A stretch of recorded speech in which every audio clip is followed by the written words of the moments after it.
just Yeah.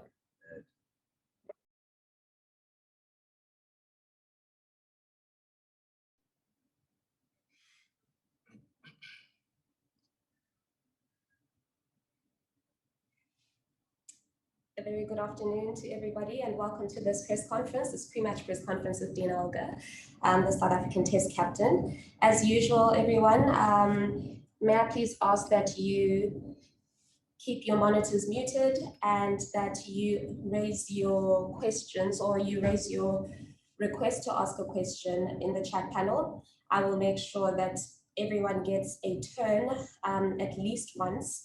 May I please ask that if there are any follow-ups to the questions that you let me know on the chat panel. We just want to make sure that everyone gets a turn at least once. Who would like to go? Okay, we're going to start with Ken and then Tianas. Thanks, Sipakazi. How's it, Dean? hello, Ken. Dean, you've obviously captained South Africa a couple of times before in tests, but does this feel a bit different going into the game tomorrow? Very much so, Ken. Yeah, I think the past experiences, I think the responsibilities of the off-field shenanigans was obviously a lot less, and obviously the time frame was a lot less.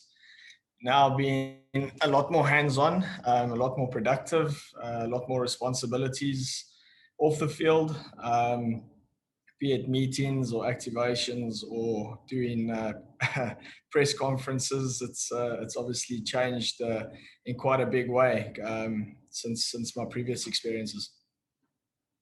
Tianas? How's it, Dean?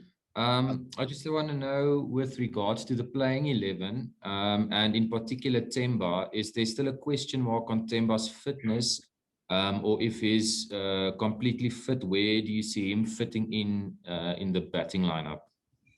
Yeah, it's a bit of a concern for us. I think yesterday was quite a big day for him to push his body. I think today is still a day for him to go out and prove his fitness. It was a bit of a concern a couple of days ago.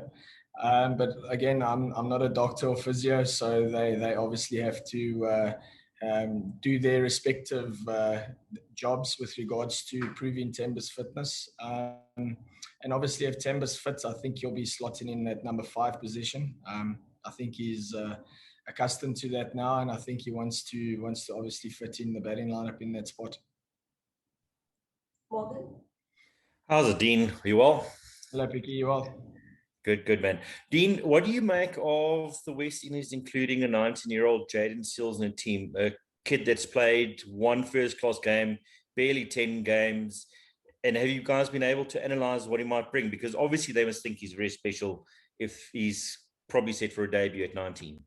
Yeah, sure. I think we ultimately have to respect the players that the West Indies team brings into their squad.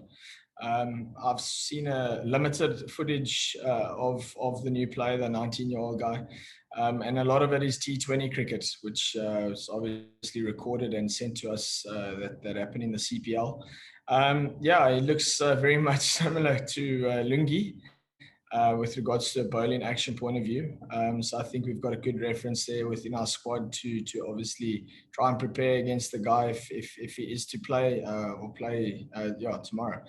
So yeah, we've had, as mentioned, there's limited amount of footage with regards to that, which obviously we'll circulate around to our respective batters. And yeah, we'll take it from there. Kanyiso? Good morning from that side, team. Good afternoon from here in South Africa. Dean, where do you guys stand with the taking of the knee, considering that the West Indies in particular have been a country that have been unequivocal with the taking of the knee, regardless of where they played and who they play, and considering that South Africa does have quite a storied history with the West Indies? Yeah, thanks for the question. Look, it's been quite a journey for us, our Proteas sides, with regards to this very topic. We had a meeting with West Indies Cricket yesterday, myself, Craig Brathwaite, and the 2 respective team managers. And ultimately what happened was we approached them to give them our version of going forward with regards to their campaign and obviously us supporting the campaign. So we've given the players their right to perform whichever act or gesture they want to perform. So if players are comfortable with taking the knee, they may. If a player wants to do the previous gesture that we had, which is obviously raising the right fist, they're also entitled to do that. And if players aren't comfortable just yet, they got to obviously stand to attention so we can still respect the campaign that's rolling out. So as mentioned, we have come a long way with regards to this very topic. As mentioned, there are players that maybe aren't comfortable with serving a gesture. And I mean, ultimately, we've come to West Indies to respect their campaign as well.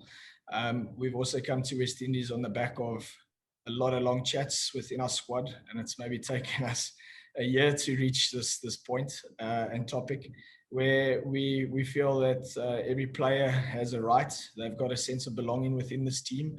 And we've come to the Caribbean not to disrespect the West Indies badge. So yeah, I think we've made a massive step with regards to this process. And yeah, I think tomorrow, obviously, players will be able to be able to share their gestures. Thank you. Jelani? Hi, good morning. Jelani from the a journalist from Trinidad. Hi, Dean. I'm good. Just to follow up on the question that was asked earlier, West Indies will be feeling an inexperienced bowling attack because of the injury of Shannon Gabriel. I know the South Africa batting struggled a bit against Pakistan in the last Test series. Would the South Africa batting try to capitalize on this inexperienced West Indies attack for the first Test match? Thank you. That's a tough question to answer, because I mean, there must be something special about each player that's obviously selected within the West Indian side. So we need to respect them first and foremost. I think if we go in there with that kind of, if we go in with a disrespectful mindset with regards to the bowlers, I think we are not hiding to none. So we need to control what we can control, and that's obviously us preparing in best way. Obviously preparing in the conditions that we aren't too used to, but we've had a few very good days of preparation going forward. So no, we definitely don't see this West Indies attack being less now without Shannon Gabriel. I still feel we need to respect our opposition. We need to obviously earn the right to try and score runs against them. And we know there's a process that we need to follow in order to score the runs. So yeah, I hope I've answered your question, but as mentioned, we need to respect our opposition. Yes, thank you, Dean. Thank you. Morning, Dino. Firstly, I was trying to say, how strict have the COVID protocols been that side compared to that of Pakistan? How has this affected you going forward in the first Test against West Indies on Thursday? The regulations and protocols that we've had have been relatively strict in the first, say, week. We obviously had to serve our quarantine periods, which was 2 or 3 days, and we've had COVID testing every third day, I think. But with regards to moving around in the city and that, we haven't had that luxury yet. We've been pretty much still confined to our hotel. The cricketing people within the hotel, that's basically the whole hotel. So everyone is in a bubble, and yeah, as mentioned, we haven't had the luxury to get out of the hotel as yet. Saying that, it hasn't affected our preparations going forward. I think we obviously know what we have to do with regards to the prep of a Test series. So yeah, I wouldn't say the COVID regulations or protocols have hindered us with regards to that, no. Dennis, followed by Telford, and then Ken. And just to follow up on the Temba question, if he wasn't fit to play, would Verreynne be the guy to get a chance in his place? It's a good question. I think Carl would definitely be in that position, because I think it best suits him. I think he's obviously fulfilled that position playing for his domestic side back home. So I think he's not too foreign with that spot. But saying that, we're obviously banking on Temba to be fit. And I'm sure we'll know a little bit more today, and I'm sure conversations will obviously happen when we get to practice later this afternoon with regards to a replacement if he isn't proved to be fit. Telford? How's it, Dean? Hello. Hi. Seems as if your preparations have gone pretty well over there, and you look pretty relaxed from halfway across the world, anyway. I just wondered, we heard last season as well that preparations had gone well, but then when you actually got into the field, the actual game didn't go that well a lot of the time. Do you think? I mean, it's an unfair question, but what confidence do you have that it'll be different this time? I think we've been thrown into the deep end quite a lot of times in the past, and we as I'm sure you guys are aware, we played a 2-day game leading up to this test, which has been 2 tough days of cricket. The first day, we had basically had very tough batting conditions, and our batters were exposed to, I think, the most harsh kind of batting conditions that we could experience. On the second day, it was another competitive day of cricket where the battle between bat and ball was extremely competitive. So I think we've been exposed to the harshest, and we've also been exposed to our limitations, can I say, as what we need to obviously do as a batting unit. I mean, we are aware of obviously our failures that we've had in the past. The one thing we can control is our preparation. I think that's a key fundamental to try and give you success, especially in this format. So we've prepared very well, and I mean, with preparation, there's no guarantee with the outcome or success. So yeah, don't worry, Telford, be very aware of what's happened in the past, and obviously we're trying to rectify that. Bearing in mind we've lost quite a lot of experienced batters in the past. That obviously we know that that was a massive figure within our batting line. But it's not time for guys to put their hands up. I mean, the opportunities are there for guys now, and it's not harsh or anything, but I mean, that's the reality of it. There's a lot of opportunities knocking, and we've got a lot of young, good batters coming through the ranks. I mean, all I can ask for is time, but I know time's very limited, especially when you're only playing two or three match test match series, which is quite tough to give the guys time. Thank you. Dean, just kind of following up on that. I know you guys went over there expecting normal sort of West Indian spin-friendly pitches and that, but it does sound a bit as if St Lucia is a little bit different. When you say very tough batting conditions, are you talking about it being a bit more seamer-friendly? And obviously, how does that impact on your potential attack that you're going to field tomorrow? Just from the knowledge of hearing the grounds, the stadium's background, it is very much a seamer-friendly pitch. But I've also heard if you apply yourself as a batter, you can get in and score runs, which obviously we need to go in with that mindset as well, Ken. But yeah, it was quite a challenge in our 2-day game. We obviously played on a side strip, which obviously poses a bit of a slope, and our bowlers utilize that slope in their full advantage. It was overcast, and yeah, there was and obviously playing again with a ball that we're not used to, obviously facing in the Duke's ball. So yeah, we were, as mentioned, pushed to the ultimate extremes with regards to the worst kind of playing conditions we could experience, which I think was good for us because I think it gave us a lot of food for thought, and it created good chat around our camp. So yeah, it's all been pretty good, but I mean, where we are playing in test, the wicket seems pretty flat, and with regards to not having a slope. So yeah, hopefully that will create a bit more of a fairer contest between bat and ball. And I think if you apply yourself as a batter, you'll score runs, and if you bowl well, I think you'll get rewards as well. She does. Hi, Dean. There's been a lot of different kinds of communication around the various roles that athletes are playing in terms of Kaniso's question, but also in what's happened in tennis and the idea of the press conference. So I'm just wondering, I know you're kind of new to the captaincy role, but how do you feel about the press conference as a tool of communication, and what's it like, communicating to the fans through us, I suppose? Yeah, it's not the easiest, most probably not the most ideal. I'm a bit more of a face-to-face kind of person when I want to interact with someone or in a bigger group.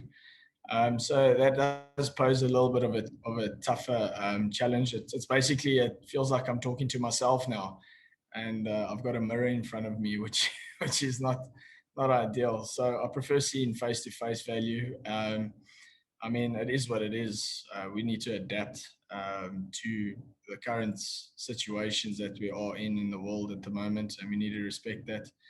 I think we're all in the same boat as well when it comes to that.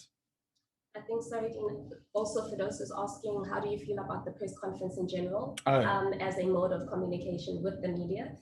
Do you enjoy speaking to the media? No, I think it's good. I think it's obviously for the times that we have, it's a good way to obviously share our knowledge and still keep the chat about the game going. I mean, I guess it could be very one-sided and narrow-minded not to have this. I think there's still a big space for a press conference leading into a series, because I think it's good to get different views and opinions. Aditya? Hi, Dean. We've heard that the weather in St. Lucia has been fairly inconsistent over the last couple of days, and I was wondering how that would factor into the way that you all approach the 5 days. Yeah, I think we've seen quite a few seasons already being, it's obviously very hot and humid. In saying that, there's also a lot of rain around. There always seems to be rolling clouds coming through the city. But also, we've also been experienced to pretty much nice sunshine as well, where, as I mentioned, it's hot and humid, very hot and humid actually. But yeah, I don't think we must play the weather. The weather is obviously something that changes within every half an hour, it seems. I think we need to try and control what we can control, and that's obviously our playing style and what we can do on the field. I think if we play in the weather, it's obviously something that's out of your hands. I guess it's in the Lord's hands when it comes to that. So yeah, it's very difficult to control that. So we're just obviously going to look to ourselves to try and control what we can do, and that's obviously starting with preparation. And Kaniso? Dean, just to go back to Tinis's question with regard to Temba's fitness. In the event that Temba isn't fit, isn't the possibility of having two debutants in the batting unit with a Keegan and a Carlin, how is that a scary prospect? I don't think there's any other option really, because all our backup batters haven't played yet. So I think that question speaks for itself or answers itself. But yeah, there's obviously a possibility where we'll have two guys making their debut starting tomorrow if Temba's not fit. I mean, those are the cards that we are dealt, and the guys have prepared well, and it's maybe not a bad thing having younger guys coming in. The younger guys seem to be very hungry at the moment. A guy like Carl has been sitting on the side of the field now for quite some time in the Proteas clothing, so I'm pretty sure he's chomping at the bit to have his opportunity if it has to play that way out if Temba's not fit. So yeah, there's a possibility we have two new debutants tomorrow if obviously Temba struggles through his training session today. Thank you. I'll send a notification to everyone regarding Temba's fitness as soon as we've got a solid response from the medical team. So that could be either before end of training or by end of training today, or before the start of play tomorrow morning.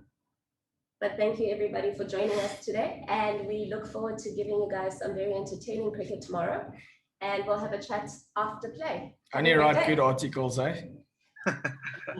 Play well, Dean. Thanks, Ipakazi. Cheers, Dino. Thanks, Ben.